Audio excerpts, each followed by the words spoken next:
La deuxième question, crise économique et crise sociale, ça va ensemble.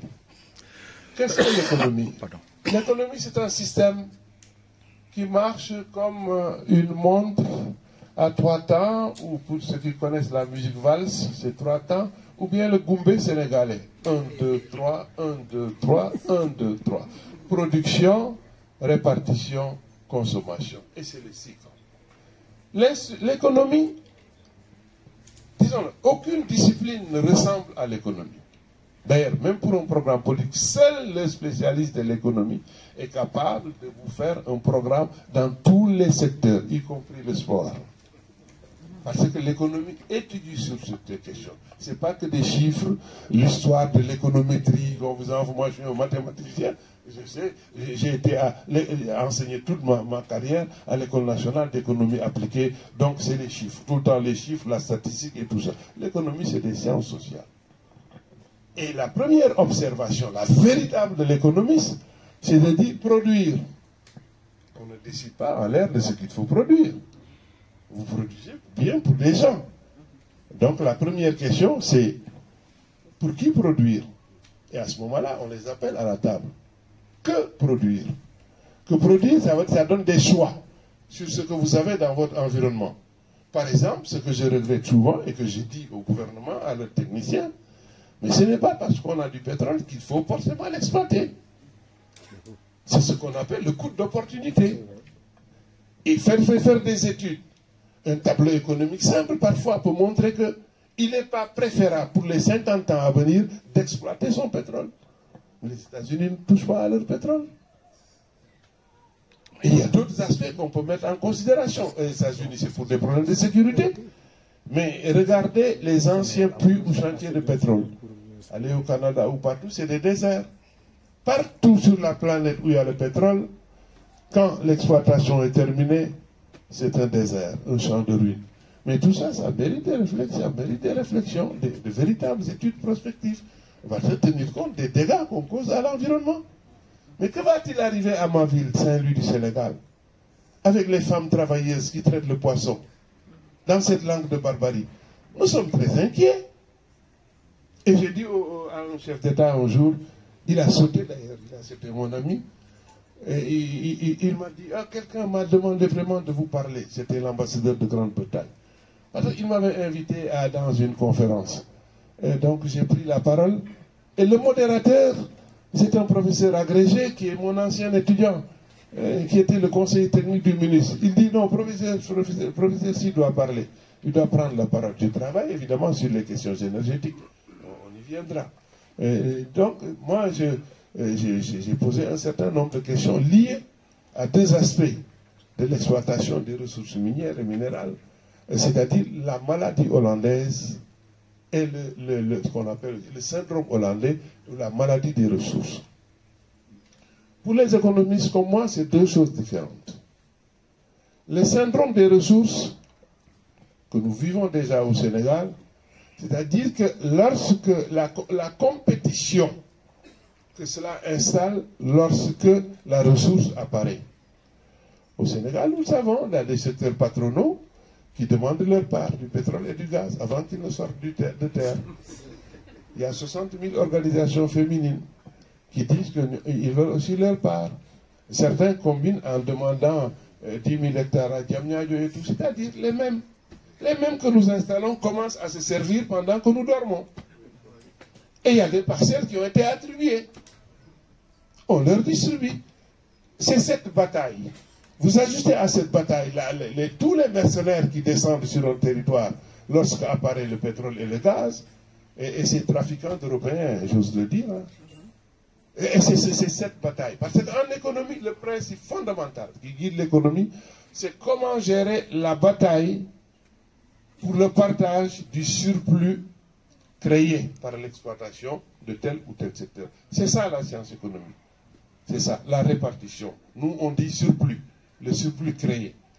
Alors, les différentes entités se battent pour contrôler le maximum des revenus nouveaux ou additionnels créés par l'exploitation de la ressource. C'est pour ça que l'économie ne se limite pas à dire on produit pour la population, mais qu'est-ce qu'il faut produire? C'est-à-dire l'arbitrage entre différentes options possibles.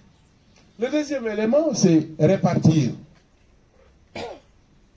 Le libéralisme, et c'est ça son mal profond, et sa différence avec le socialisme.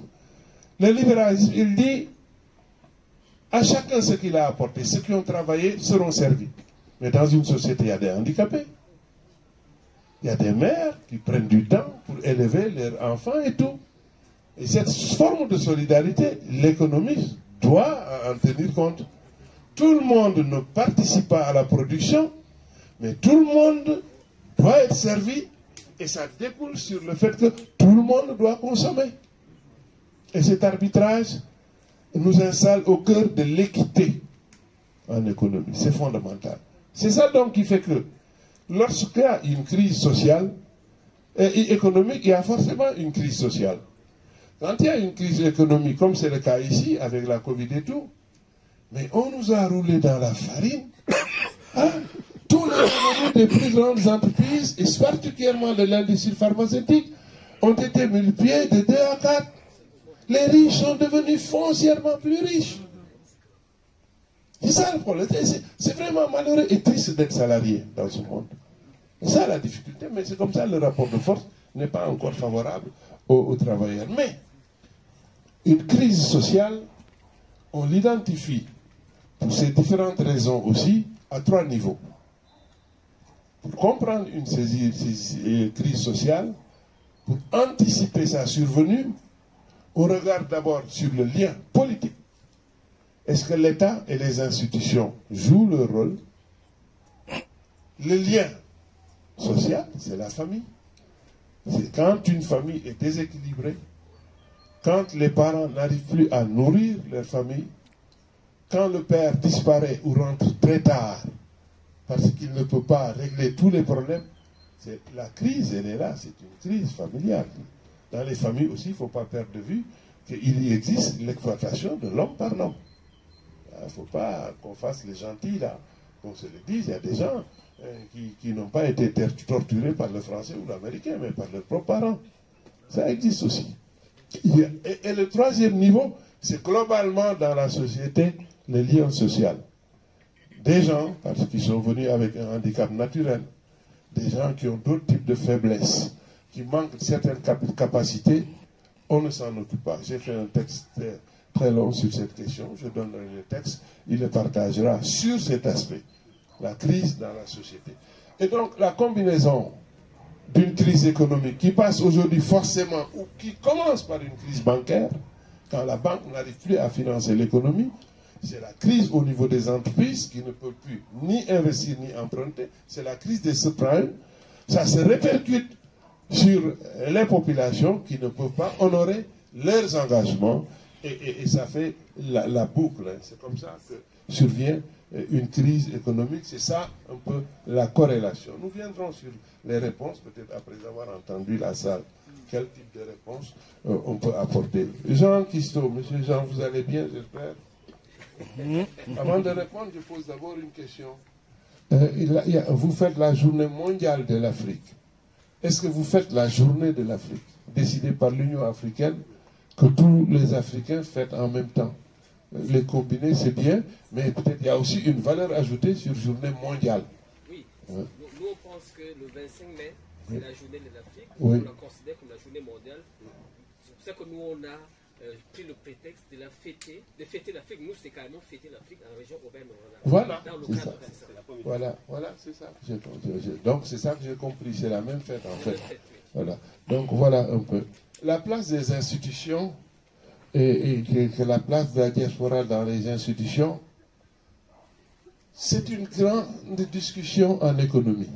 C'est-à-dire, d'où vient la croissance économique? Ça fait plus de 100 ans. Les économistes essayent de répondre à cette question. Il y a même eu 2 ou 3 prix Nobel sur cette question. Il y en a qui ont pensé que simplement une bonne formation qualifiante, c'est là d'où vient la croissance économique. La croissance économique, c'est chaque année la richesse additionnelle que vous créez. C'est-à-dire, vous avez 1000, l'année prochaine, par votre travail, vous avez ajouté 200, etc. C'est ça qui est une croissance. Donc, la croissance, c'est un agrégat que nous avons, c'est une unité de mesure, c'est ça l'agrégat, sur la longue durée. Parce que mesurer la croissance année par année, ce n'est pas une bonne chose. C'est pour ça que les gens au pouvoir, ils sont souvent gênés. Une année, ils sont classés bons, l'autre année, ils sont classés médiocres. Mais sur une longue période, à partir de 6-7 ans, c'est stable. À ce moment-là, on peut avoir la tendance. C'est à partir de là qu'on peut savoir si on est dans la bonne, l'économie monte ou si l'économie descend. C'est comme nous qui habitons au bord de la mer, mais nous ne pouvons jamais vous dire quand la mer recule ou avance. Il faut qu'on attende un moment pour vous dire, là, nous avons perdu 1 mètre. C'est ça le taux de croissance. Donc c'est un agrégat de long terme. Et je dis ça aux gens des pouvoirs là, en Afrique. Vous dansez cette année, l'année prochaine, vous allez pleurer. Le Sénégal est 175e sur l'IDH. L'autre danse parce que lui, j'ai dit l'année prochaine, nous étions 160e. Là aussi, c'est un habit. C'est pas que le pays recule. C'est qu'il y a de nouveaux arrivés qui ont beaucoup investi sur ce qui n'existait pas d'ailleurs. Et on dit qu'en économie, les performances sont toujours plus importantes chez les nouveaux venus. Parce qu'ils sont venus presque dans le vide. Un pays, par exemple, qui a 128 communes, le projet, c'était d'avoir une école, un lycée dans chaque commune. Mais s'il a fait 128, quand on fait la notation annuelle, mais devant cet agrégat, il aura 0. Tandis que celui où il n'y avait que 3, il fait 1 en plus, mais il sera devant la grande puissance qui n'a rien fait. Ces agrégats aussi, il ne faut pas que les politiciens nous divertissent. Ils ne font pas travailler les experts pour qu'ils les lisent bien et les expliquent à la population.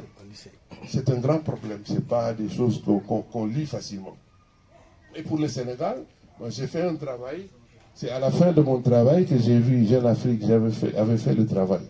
Parce qu'il y avait tellement de discussions sur l'indice du développement humain.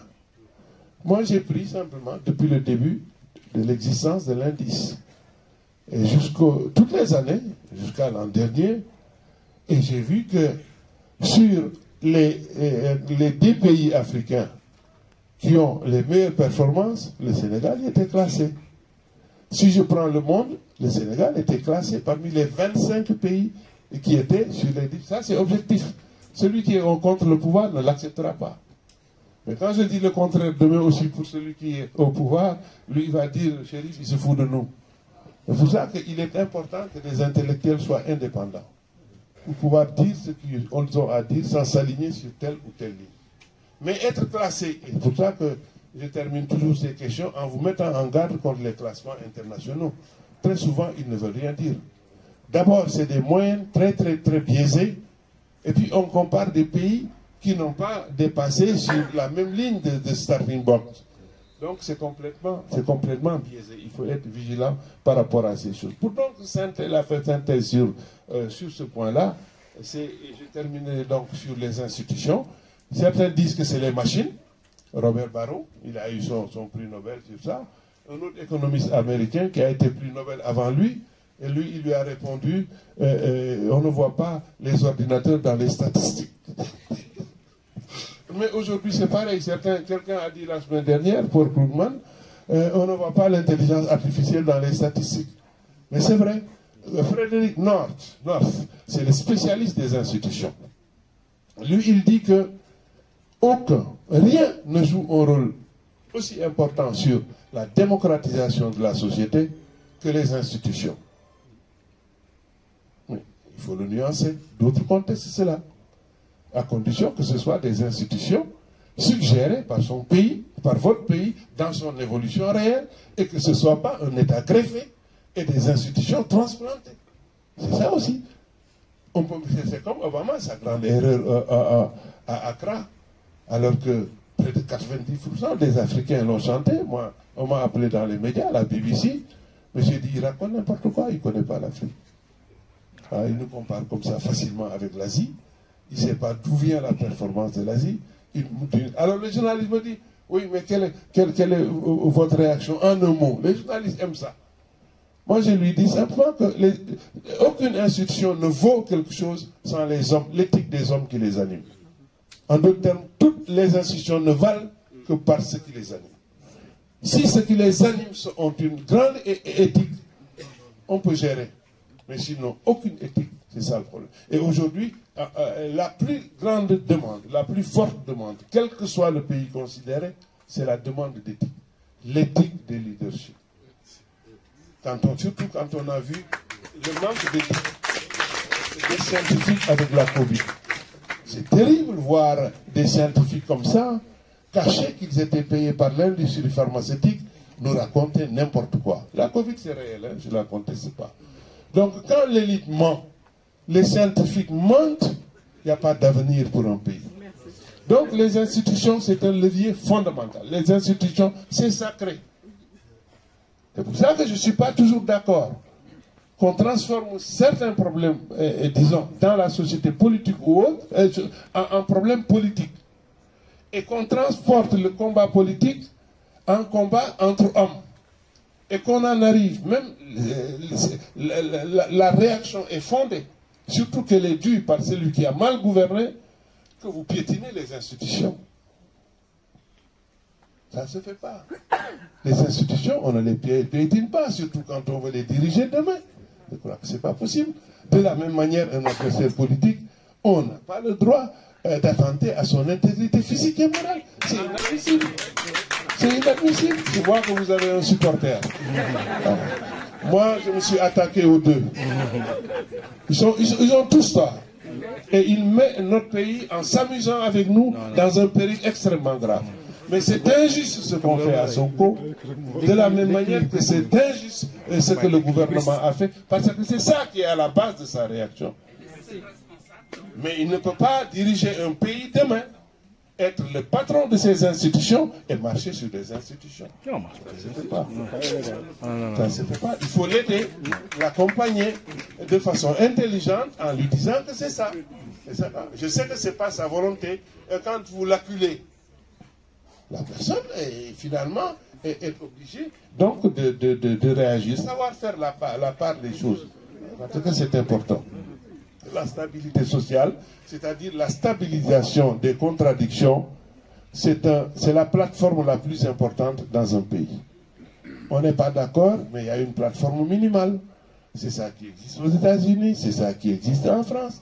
Je respecte mon opposition, on respecte les oppositions, on ne déchire pas, on ne brûle pas les billets, on ne brûle pas le drapeau national, mais c'est fondamental. Parce que c'est ça, le socle de l'unité nationale. Ce sont les marques de la République. Je crois que c'est ça. Et ça, maintenant, nos problèmes d'emploi sont tels que, moi j'ai la conviction, je fais toujours le terrain. Souvent, je vais aller voir moi-même. Les observateurs le font. Mais tout ce qui brûle et ce qui saccage, mais ce n'est pas les gens des partis politiques. Ce n'est pas les gens des partis politiques. C'est d'autres, une partie de notre jeunesse qui est en colère, qui déroule, qui profite de ces occasions pour dérouler son agenda et mettre le désordre partout. Et ensemble, nous le payons. Je crois que donc les institutions, c'est fondamental. Et un homme politique, un leader de parti, moi je vais même très loin, c'est une institution. On doit l'écouter, l'inviter, l'écouter en temps de crise. On doit savoir comment l'aborder, comment l'approcher. Mais vraiment attenter à l'intégrité de la personne, mais ce n'est pas la peine, c'est pas juste. Hein. Voilà donc, je crois avoir répondu à la place de la diaspora, c'est moi-même. Dans le NEPAD, je l'ai dit, qui est le programme économique et social de l'Union africaine, c'est moi-même qui ai proposé l'idée de la 6e région. J'ai fait le tour du monde, j'ai appris ailleurs, et ils font partie de nous. J'ai beaucoup travaillé. Moi, j'ai fait toutes mes formations postdoctorales en Asie. En Chine, en Malaisie, en Corée, tout. Mais c'est ça. J'ai vu comment ils utilisaient leur diaspora. À tous les deux présidents de la République avec qui j'ai travaillé, j'ai fait des notes sur comment les Asiatiques utilisent leur diaspora. Leur diaspora est les retraités du système des Nations Unies. Et c'est ça la force de la Chine. La Chine, la première fois, ce qui m'a vraiment enthousiasmé, c'est les réunions biannuelles où ils appellent tous ceux qui travaillent dans le système des Nations Unies, et ce sont ces gens-là qui les révèlent les niches. Là où il y a encore de l'argent, auquel on rajoute de l'argent tous les ans et que personne n'utilise. Mais ils ont développé des stratégies pour capturer donc cet argent. Voilà donc diaspora 6e région. Et il y a la question de madame. Que pensez-vous des partenaires au développement? Moi, je ne... Bon, si on veut être gentil, on peut les appeler les partenaires. Et eux-mêmes d'ailleurs se font appeler partenaires au développement. Mais en réalité, ils se soucient d'abord de leur intérêt. C'est eux qui nous ont appris qu'un État se soucie d'abord de ses intérêts. Surtout par les temps qui courent, il y a depuis une vingtaine d'années, il y a une humiliation insoutenable. Les partenaires dans un pays saisissaient, quand ils venaient de rencontrer un responsable du pays, la télévision nationale ou une télévision privée pour faire le reportage. Mais aujourd'hui, aller dans toutes les ambassades, ils ont leur caméraman, leur chargé en communication. Même quand ils vous offrent une balle de tennis, ils font un film. C'est humiliant. Humiliant. J'ai dit qu'on ne peut pas, personne ne réunit les ressources nécessaires dans son territoire, mais il faut avoir cette dignité. Moi, on ne m'offre pas 500 balles de tennis à Dakar, je mobilise 27 4x4. C'est une correspondance que j'avais faite à Diouf. Mais oui, monsieur le président, il m'a dit, vous venez d'arriver. Mais oui, c'était Jacques Chirac. Mais c'est une honte. 500 balles de tennis et 500 000 francs CFA, donc toutes ces choses comme ça. Alors vous mettez 18 millions pour aller récupérer. Non. Et c'est ça qui a été la rupture du NEPAD avec le plan de Lagos. Le plan de Lagos a été financé. Les contacts avec 9 milliards. La première fois, le NEPAD, moi j'ai dit au président Wade, il connaît mon tempérament. Vous ne parlez pas beaucoup, vous ne parlez pas fort, mais quand vous parlez, je lui dis, la dignité, pour la dignité de nos États, il faut mettre sa contribution propre sur la table avant d'aller demander. Et quelquefois même, ce qu'on demande, c'est simplement un retour. C'est simplement un renvoi de ce que vous avez. Pourquoi est-ce un renvoi? J'ai un autre texte sur la gouvernance, justement, que je te donnerai, tu partageras à ceux qui veulent. Et nous avions calculé nous-mêmes avant l'OCDE. Mais j'ai préféré exploiter le document de l'OCDE, c'était en 2002, puisque je conduisais les travaux du NEPAD. Et ça n'a pas changé. L'OCDE, je lui disais que l'Afrique est la région du monde qui transfère, qui fait le plus important transfert net de ressources vers les pays industrialisés. L'OCDE écrit carrément, pour 1 euro qui entre en Afrique, c'est 9 qui sortent. C'est clair. C'est clair, c'est clair. Mais malheureusement, une société, c'est une société politique et une société non politique. Ça, c'est un autre travers. J'ai fait le sommet mondial sur le financement du développement. J'étais dans Air France en première avec Michel Candessu. Nous nous connaissons bien parce que quand j'étais le Sherpa du président et de l'Union africaine, lui était le Sherpa de Chirac. Donc on travaillait ensemble. Je travaillais avec les 8 Sherpas des pays du G8. Et il me disait tout le temps, dans l'avion de Paris à Mexico, Chérif, il faut faire attention à la société civile. Il me l'a dit 8 fois dans l'avion. Moi je lui dis, Michel, je comprends parfaitement. Mais ça c'est pour dire comment comprendre. Qu'on veut changer l'Afrique avec l'argent des partenaires et de ce que nous appelons les impérialistes qui nous pillent. Mais c'est ça pour l'essentiel de nos sociétés civiles africaines. Dans leur grande majorité, c'est ça. Et j'ajoute que 75% des revenus distribués hors fonction publique, 75% c'est des revenus distribués par l'extérieur. Mais comment voulez-vous qu'on s'en sorte? Nos pays sont remplis de chevaux de Troie qui ne se soucient que de leur promotion personnelle et de leur poche. Il y a maintenant de la très bonne graine qu'il faut encourager. Il y en a. Il y a de la très bonne graine qu'il faut encourager. Il faut encourager la très bonne graine. Les BRICS et les chiffres. Les chiffres, je dis encore, il y a une appréciation de journaliste et il y a l'appréciation du spécialiste. Quelquefois, des chiffres sont importants à cause de l'importance de la population. Mais si vous revenez au revenu réel par tête, vous voyez qui est plus faible que l'autre. Les BRICS, effectivement, font pour la première fois, avec les pays du Sud, les BRICS seuls ne devancent pas en termes de PIB, c'est-à-dire de richesse créée, les pays occidentaux. ils sont à 49. C'est historique dans ces 25 dernières. C'est jamais arrivé dans l'histoire de l'humanité. Mais si vous ajoutez les pays, tous les pays du Sud, Afrique, Amérique latine, aujourd'hui nous faisons 51%. Mais ça ne veut pas dire que nous sommes plus riches, c'est tout. Parce que les PIB par tête, c'est le revenu global du pays divisé par tête. Et c'est ainsi que si vous prenez un pays pétrolier comme le Gabon, la richesse d'un individu sur le tableau, elle est plus importante que la richesse d'un Français. C'est ça le problème, donc il faut faire des... Mais il y a un mouvement qu'on ne peut plus ignorer. Le monde est en train de basculer. Le monde est en train de basculer fondamentalement comme il l'a fait les siècles derniers. Et c'est ça le cycle de la vie. Tout ce qui naît meurt. Toute force qui émerge dépérira et perdra la force. Ça c'est clair, c'est l'histoire humaine. Ils sont fâchés, ils sont furieux, ils commettent des bêtises considérables. Actuellement, les Occidentaux sont commettre vis-à-vis des pays du Sud, sont en train de commettre des erreurs extrêmement graves parce que simplement ils sont affolés. Et c'est ça, c'est de leur responsabilité. Qui aurait pu imaginer, rien que pour profiter du savoir-faire évidemment et des revenus bas en Chine, que la France délocalise au point de ne pas avoir autant de masques qu'il fallait en France. Ça, c'est très significatif. La France ne peut pas donner autant de masques aux Français. Ou la France est le dernier pays à avoir fabriqué son vaccin. Ça, c'est des signes de la désindustrialisation. Alors, il faut, effectivement, ils ont raison de nous parler d'industrialisation, mais c'est à nous de nous battre pour que cette industrialisation ne prenne pas la même direction que la dernière, qui a reposé dans une large mesure sur le pillage du tiers-monde, comme disait Pierre Jallet. C'est à nous. Il faut qu'on soit fort sur la gestion de nos ressources. Et là, quand même, je crois que nous avons réussi à ce stade quelque chose au Sénégal. C'est ce qu'on appelle le contenu local. Est-ce que vous l'avez lu? Oui. Oui, on a regardé. On a regardé. On a regardé. Non, regarde lui. Le contenu local, c'est un programme inédit. Je vous ai dit que j'ai été reçu par un président une fois, c'est le nôtre. Suite à cette rencontre, l'ambassadeur du Grande-Bretagne, la patronne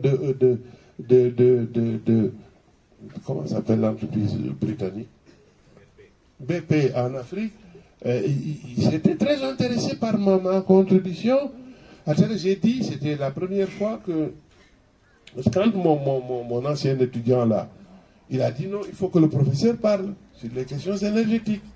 Moi, j'ai d'abord dit que sur 10 pays qui ont des ressources gazières et minières, je dis bien sur 10 pays qui en ont, seul un en profite depuis 100 ans.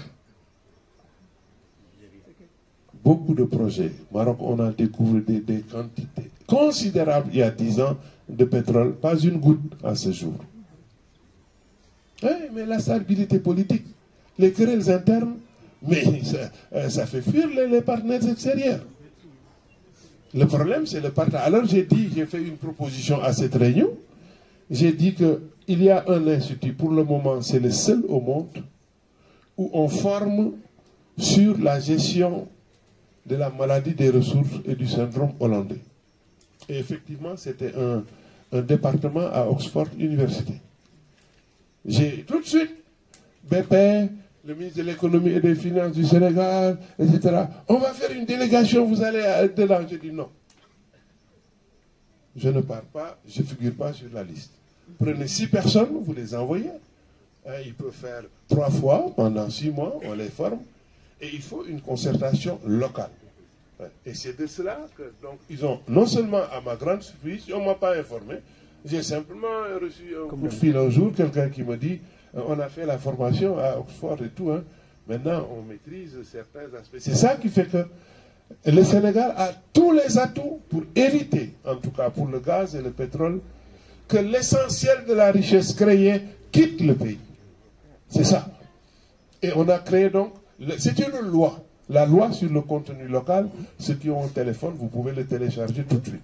Société civile, mouvement de femmes, jeunes, tout le monde s'est mis autour de la table, nous avons tous parlé. Comment prendre une part plus importante sur les revenus du pétrole et du gaz, c'est d'abord développer un institut du pétrole. Moi, j'ai tout le temps écrit en disant que c'est le seul pays producteur d'arachide où il n'y a pas un institut de l'arachide. Alors, les ministres m'appellent tout le temps, parce que j'ai été dans l'agriculture. Hein. Moi, j'ai été directeur général de l'Agence nationale pour le conseil agricole et rural. J'ai été directeur général. Donc, je leur disais toujours, j'ai jamais vu ça. Quand je vais en Tunisie, l'Institut de l'huile, l'Institut de l'olive, etc. Enfin, le Sénégal a mis l'Institut du pétrole, en choisissant des gens compétents. En choisissant les filières articulées aux métiers nouveaux. Parce que quand on a du pétrole et du gaz, il y a forcément des métiers nouveaux, des types d'entreprises nouvelles, etc. Et c'est ça, c'est de ça que traite le contenu local. Et même une part pour les générations futures. C'est-à-dire qu'il y a une partie des revenus qu'on ne touchera jamais. Et c'est ça qui permet de parler du développement. On ne peut pas parler de développement sans parler des générations futures. Chez les économistes, la définition la plus partagée du développement économique et social, appelée industrialisation, est celle de François Pérou. Pérou, disons, c'est les maîtres avec les Samir-Amin de l'économie du développement. C'est eux qui ont créé la discipline économie du développement. L'enseignement n'existait pas jusqu'au début des années 60. Alors, il n'y avait pas un cours sur l'économie du développement. Comment disons, gérer, en tout cas, faire la transition entre une économie à prépondérance agricole pour la transformer en une économie à prépondérance industrielle. C'est ça le développement. Alors François Pérou, dont j'occupe le poste d'ailleurs à l'IEDS, dans le comité scientifique, c'est lui qui l'avait créé. Donc François disait, le développement, c'est d'abord les changements sociaux et mentaux qui permettent à une population de croître cumulativement son revenu réel. Alors moi, j'ai profondément corrigé disons, amendé ce que le maître avait dit, François Pérou, pour clarifier les notions. Parce que là, ça va trop vite. Le développement, ce sont les changements sociaux et mentaux qui permettent à une population de croître cumulativement et durablement. Ce sont ces deux mots qui font que quand vous êtes un spécialiste de l'économie du développement, immédiatement vous prenez en compte l'environnement et les générations futures. C'est pour ça que pour nous, le développement durable, c'est une redondance. Le développement intègre déjà tout ça. Mais Pérou a été corrigé, disons, oui, amendé par Julius Nyerere. Nyerere a lu Pérou et il a dit oui, changement de mentalité et de société, sans cela il n'y a pas de développement. Sans croissance économique, il n'y a pas de développement. Quand bien même croissance n'est pas développement, mais Nyerere a rajouté dans une société où on puisse vivre digne et épanoui. Alors moi, ma définition, j'ai collé les deux. Voilà. Le développement, ce n'est pas seulement la richesse matérielle, c'est que chaque individu puisse vivre digne et épanoui dans sa société. Cette définition est donc fondamentale.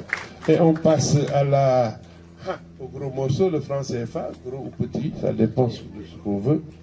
Vous me dites sur la monnaie CFA, et la question c'était encore...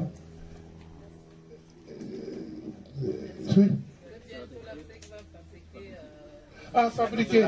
La question de la fabriquer. Voilà. Sur ce plan, je crois qu'il ne faut pas... il faut pas être trop nationaliste, il ne faut pas être trop fier. Je l'ai dit tout à l'heure, quand on est faible, il faut... Même nos monnaies, on ne peut pas garantir qu'on ne puisse pas les falsifier. Alors ça faut être réaliste. C'est ce que je dis toujours, parce que quand même, je fais partie des pionniers qui ont travaillé sur le franc CFA. Et là aussi, il faut rendre justice au chef d'État de l'époque. Dès les indépendances, immédiatement en 1966, j'ai fait un article dans Alternative économique, où j'ai fait des chroniques ici. Je vais vous envoyer l'article du CFA à l'euro.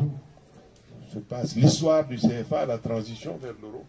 Donc en 1966, les chefs d'État africains dans un sommet, vous avez entendu souvent Houphouët-Boigny se plaindre du commerce sans jamais rien faire. Voilà, se plaignait tout le temps.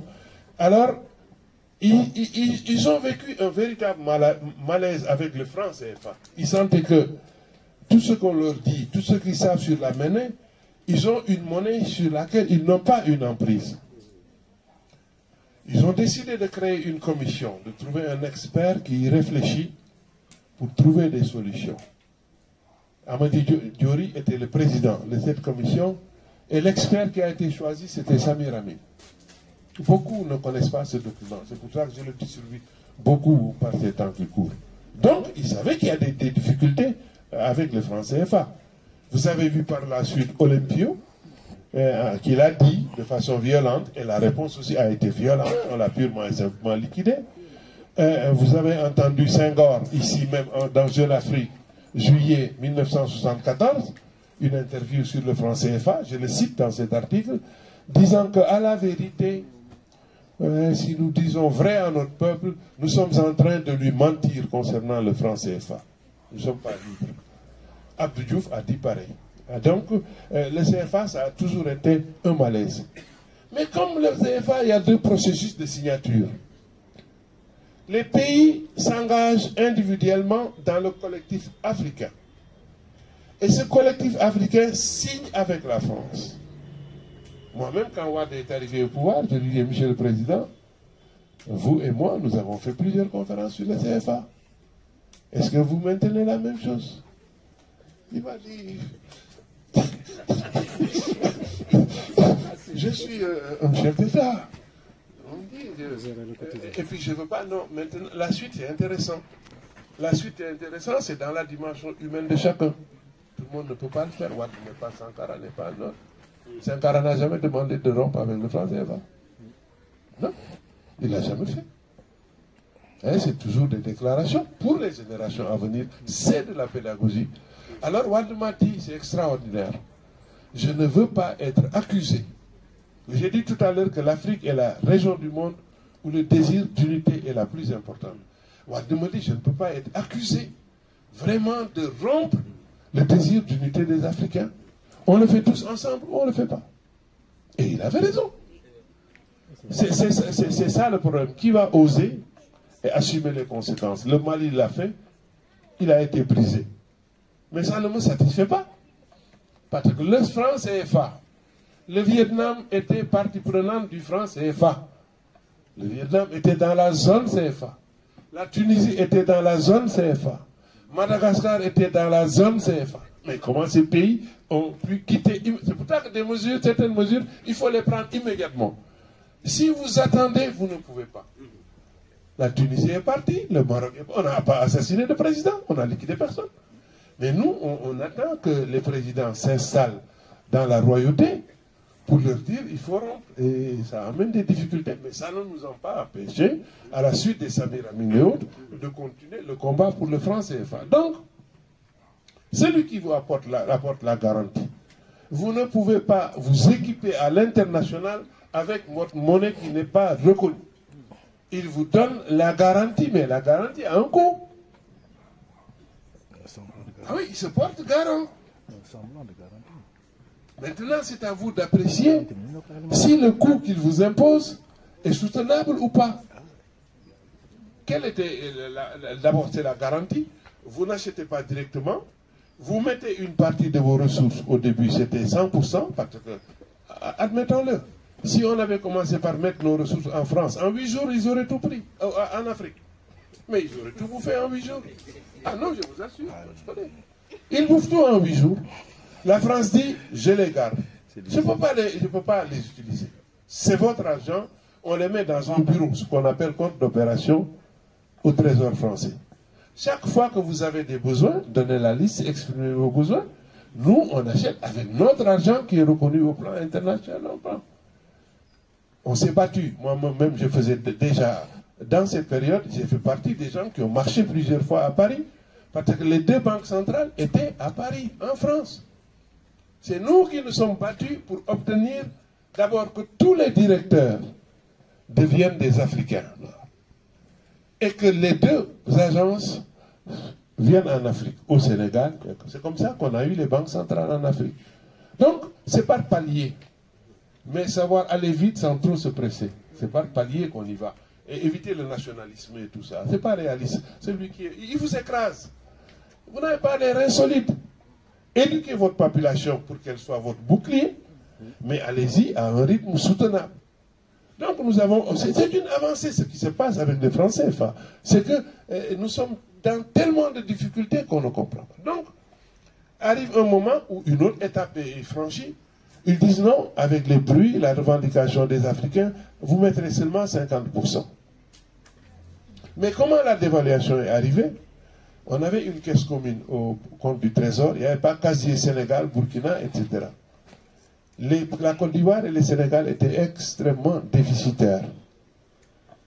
Et à un moment donné, il fallait toucher de l'argent du Burkina et eux. Le Burkina a été le pays qui a revendiqué le premier, en disant qu'il ne faut pas que nous soyons des petits pays qui nourrissent les grands pays.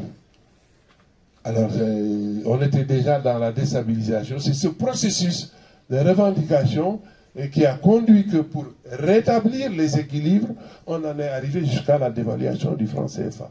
Donc voilà, une dévaluation humilieuse, humiliante pour ceux qui se souviennent. Maintenant, quand vous n'avez pas, comme l'Afrique du Sud, des véritables machines qui vous produisent des billets infalsifiables, j'ai un tableau très intéressant d'ailleurs, qui montre tous les billets africains, où est-ce qu'on les fabrique. Et c'est tous les pays, donc presque tous les pays du continent, à part 2 ou 3 qui fabriquent leurs pays sur le continent, parce qu'ils sont arrivés à avoir des machines qui sont à la portée des autres pays. Mais pour les autres pays, ce n'est pas seulement la machine. Ils savent qu'il y a la corruption. Ils savent qu'ils sont corrompus eux-mêmes. Ils le savent. Et moi, je vous dis, hein, mettez nos réserves à la BCEAO, ça disparaît en 8 jours. Ça disparaît en 8 jours. Je ne vais pas vous expliquer ce que c'est que les réserves. Maintenant, il reste, non pas les billets, mais les réserves. Là aussi, nous avons une avancée. À force de bataille de nous-mêmes, Moussa Dembélé, Ndongo Samba Sylla, on a obtenu maintenant que la France nous dise les réserves, c'est à vous de décider ce que vous en faites. Et il y a déjà des transferts pour que nous les gérions sur le continent. Ce que je veux dire par rapport à ça, c'est que depuis que le Nigeria existe, ces réserves sont dans 2 endroits. Aux États-Unis et en Grande-Bretagne. Le Kenya, c'est pareil. L'Allemagne, toutes ses réserves d'or, depuis la guerre, étaient aux États-Unis. Ils les ont récupérées il y a seulement 8 ans. Toutes les réserves d'or de la Chine étaient aux États-Unis. Ils les ont récupérées il y a 4 ans. Les réserves, c'est ce qu'on appelle les bijoux de famille. Vous les mettez là où vous pensez qu'il y a suffisamment de sécurité. C'est tout. C'est aussi simple que ça pour les réserves. Maintenant, les Africains demandent que les réserves viennent à la BCEAO. Les réserves, d'abord, ce n'est pas un compte courant que vous puissiez toujours. C'est pour vous couvrir en cas de guerre, en cas de pandémie et pour voir à vos achats extérieurs. En d'autres termes, les réserves, c'est un matelas qu'on garde. Si jamais vous jetez le matelas, vous dormirez au bord de la mer. C'est ça. Ce n'est pas pour payer des fonctionnaires et tout ça. Ça, donc, il y a une responsabilité, encore une fois, en termes d'éthique. Est-ce que les Africains montrent qu'ils sont capables d'avoir une gestion saine et éthique et qu'ils sont suffisamment redevables à leur population et ils font une reddition acceptable des comptes, de leur gestion. Et là, c'est pas encore réglé. Voilà, et le dernier, Abdou Soko. L'impact de la bonne gouvernance, c'est le maillon faible. J'avais des statistiques ici que j'aurais pu vous donner sur le Sénégal. Pratiquement partout au plan économique, les voyants sont rouges. Il n'y a que 2 secteurs qui restent problématiques depuis 25 ans. La mortalité infantile diminue. Le développement des infrastructures, ça je peux en parler en l'aise. Je l'ai enseigné pendant 35 ans. Depuis 5 siècles. C'est le développement des infrastructures, tout médium confondu, qui est à la base de la prospérité de toutes les grandes nations. Sans infrastructure, les communications sont biaisées. Sans infrastructure, le temps de transfert, c'est ça que nous avons dans l'agriculture sénégalaise. Vous avez du poisson à Ziguinchor pour l'amener à Dakar, le poisson pourrit entre-temps. Dans la production agricole, à cause de l'absence d'infrastructures et des centres de maintenance et d'acclimatation. Parce que les centres de maintenance et d'acclimatation sont des infrastructures. En l'absence de ces instruments, l'Afrique perd 60% de sa production agricole annuelle. Tout ça, ça demande des rectifications. Les secteurs en difficulté, jusqu'ici, c'est-à-dire il y a une stagnation de ce qu'on appelle la valeur ajoutée. Mais sur l'ensemble du continent, depuis une quinzaine d'années, c'est observable quand vous faites des statistiques, c'est clair. L'Afrique commence à nourrir l'Afrique. C'est clair. De plus en plus de ressources sortent du continent pour nourrir les Africains. Mais si tu prends les pays les plus avancés, je suis tout le temps le Sénégal, le Cameroun, c'est des pays où il y a le plus de population, mais c'est quand même les plus avancés, parce qu'ils sont hérités d'institutions de la colonisation qui étaient destinées à tous les pays francophones. Ça, il faut qu'on le comprenne comme ça. L'avancée, c'est aussi ça. Ça ne veut pas dire que les autres ne travaillent pas, au contraire. On a pu bénéficier de ces infrastructures qui, encore aujourd'hui, contribuent largement dans le développement de notre pays. Donc, depuis 25 ans, la valeur ajoutée agricole, elle stagne, et également la valeur industrielle, elle stagne. Même si ces 10 dernières années, la production manufacturière du Sénégal est passée de 6 à 18%. C'est-à-dire, le Sénégal, ces 10 dernières années, exporte 3 fois plus, produit 3 fois plus de biens, d'équipements et matériels qu'il y a 20 ans. Voilà, ça c'est des résultats objectifs. Mais comme je le dis, le maillon faible, c'est la gouvernance. Ça, je le dis toujours, c'est la gouvernance. Vous faites de Dakar, ou de Lomé, ou de Douala, une vitrine comme Paris, c'est pas ça qui compte, c'est insuffisant. Ce qui compte le plus, c'est la reddition, la redevabilité. C'est-à-dire capable de faire dans une large mesure ce qu'on a dit, ce qu'on a promis, et la reddition des comptes. Quand même, un gouvernement est au service de ceux qui l'ont élu. Pour lui rendre compte, il faut avoir des ministres à la hauteur, qui respectent la population, respectueux de la chefferie traditionnelle, des mœurs acceptables, et tout ça, c'est ça qui nous manque. En réalité, les grandes défaillances, c'est d'abord au niveau du leadership. Et fait tous les pays africains, l'opinion la plus partagée, c'est que le mal de l'Afrique, ce sont ses leaderships, pas son leadership. Le leadership religieux, il déconne. Le leadership politique, il déconne. Le leadership associatif, il est imparfait. Voilà ce que nous sommes en train de vivre. Et pour confirmer tous les sous-entendus de Sonko, parce que je sais qu'il sait, en posant cette question, que c'est le maillon faible de nos pays africains. Et les promesses, on s'amuse à faire des études. Il n'existe pas de chef d'État ayant respecté toutes les promesses. On a fait des études qui ont révélé les 2 chefs d'État qui se sont le plus rapprochés de leurs engagements avant de prendre le pouvoir. C'était Bill Clinton et Mao Zedong. Et les 2 ne dépassent pas 9%. Pourquoi ça ne dépasse pas 9%? Et c'est sur ça aussi que j'ai beaucoup travaillé avec Wade avant qu'il n'arrive au pouvoir, parce que quand il était ministre d'État, j'étais déjà conseiller technique, mais je travaille sur cet aspect beaucoup avec l'opposition sénégalaise. L'État fictif n'est pas l'État réel. L'État fictif n'est pas l'État réel. Tout chef d'État, en période de crise, qui arrive et en tout le temps travaillé sur l'État fictif, dès qu'il prend les rênes du pouvoir, il est affolé. Ça nous est arrivé au Sénégal. On arrive, un pays doit se couvrir au minimum 6 mois en cas de pandémie à des guerres. Quand on est arrivé, moi on m'a levé chez moi. Peut-être qu'il a attendu le soir, regardé les autres documents. Moi j'avais commencé mon travail. Mais j'ai reçu le coup de fil à 3h25. Il faut même dire les secondes. Alors, il dit qu'il n'y a pas de réserve. Le Sénégal n'a pas de réserve de sécurité. Si demain il y a un problème, on ne peut pas faire un bateau, c'est la famine. Et donc, pendant 12 ans, il est arrivé ce qui n'est jamais arrivé au Sénégal. Le président de la République mettait 20 milliards sur l'agriculture. On n'a jamais connu. En accord avec le CNCR et les autres. Parce que quand on m'appelait la nuit, immédiatement j'ai demandé, il me dit tout le monde sera là. Et le lendemain, quand je suis arrivé, il y avait Sissoko et toute son équipe du CNR et toutes les organisations fêtières. Nous avons constaté et validé ensemble le document qu'effectivement, le Sénégal n'a pas de réserve. Lui, comme il est très proactif, volontariste, il met 20 milliards. Certains même seraient tentés de lui dire où est-ce que vous allez les trouver. Mais il a assumé. Il les a fait. Mais il se dit, puisque moi je suis parti en 2003, il se dit Et c'est ce qu'on peut observer, je l'observe, mais je ne peux pas dire que c'est. Mais je l'observe comme tout le monde, plus de la moitié de cet argent a disparu entre les mains d'intermédiaires et de certains ministres, etc. Et enfin les APE, bien sûr que les APE c'est à l'avantage. C'est à l'avantage des pays occidentaux, européens qui nous les proposent.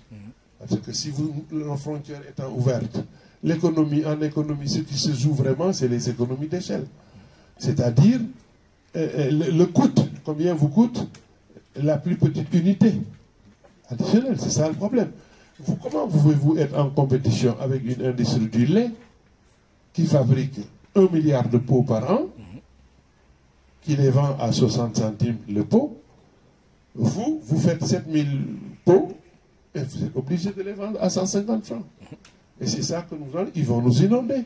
Et c'est ce qui risque d'arriver avec la Zeleka. La Zeleka, il y a trois choses. L'idée est bonne. Se mettre ensemble, s'organiser ensemble, personne ne dira que c'est mauvais. Comme de la même manière qu'on ne peut pas condamner comme ça a priori des initiatives. Les Asiatiques, ils ont une autre marque de fabrique. Je le sais, puisque c'est moi qui ai, à la demande de la Banque mondiale, de la Coalition mondiale pour l'Afrique de Robert McNamara, du secteur privé africain et du secteur privé asiatique, c'est moi qui ai été choisi pour présider la commission pour la création d'une chambre de commerce Afrique-Asie. Ben, ce jour-là, il faisait une assemblée générale à Rabat. Moi, j'étais à Dakar. C'est Wade qui m'appelle, président. J'ai un message pour vous. J'ai lu, mais je vais vous donner un hélicoptère. Il dit, président, je ne peux pas aller au Maroc en hélicoptère. Il m'a dit, non, mais vous devez rejoindre cette réunion. Et effectivement, on m'avait choisi sans me consulter, peut-être qu'ils me connaissaient. Et j'ai conduit ce travail pendant 2 ans. Je sais donc comment les Asiatiques, en plus d'avoir fait mes formations postdoctorales là-bas, je savais un peu comment ces gens travaillaient, comment ils sont arrivés à ce type donc, de développement. L'APE, donc le risque c'est ça. Nous ne sommes pas partis au même moment, nous ne sommes pas partis sur les mêmes strapontins, ce n'est pas la même réalité, la même culture, vous nous mettez en compétition. Ça, nous l'avons déjà dénoncé avec la conférence de Bandung. Lorsque Rostov, le secrétaire d'État américain au commerce, avait sorti son rapport qui est devenu un livre, Les étapes de la croissance économique. François Pérou, Samir Amin ont été les premiers à avoir écrit en disant que le développement, ce n'est pas une affaire d'État. Moi, j'ai ajouté dans ma thèse en disant le développement, ce n'est pas une graine qui a poussé aux États-Unis, en Angleterre ou en France, qu'il nous suffit de prendre et de planter pour être comme eux. Le développement, c'est d'autres processus, en fonction des réalités. Et malheureusement, avec le leadership sur nos pays, de la Banque mondiale et du Fonds monétaire, nous sommes dans une stratégie d'étape. La forme d'ajustement que nous propose, c'est dans la perspective, c'est dans l'idée que nous devenions comme ces pays, et j'ai montré au début de mon intervention que ce n'était pas possible. Donc la Zeleka, 3 risques. N'ayant pas une production manufacturière forte, que les pays occidentaux continuent à écouler leurs produits manufacturiers. Et il y a des procédés pour que ça se fasse. Ils font entrer par d'autres pays avec qui ils ont un accord, ça passe par l'autre, ça entre par là, ça circule sur le continent. Le deuxième défi, si on considère l'histoire des zones de libre-échange, dans le monde, c'est toujours les petits pays qui en ont profité. En termes de développement de leurs infrastructures, développement de la science, des innovations et de la technologie.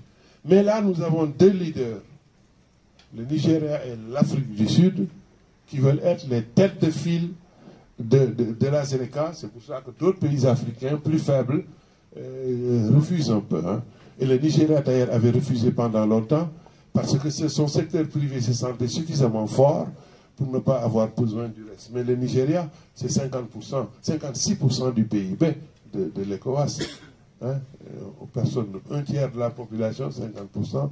On ne peut rien faire en Afrique de l'Ouest sans le Nigeria.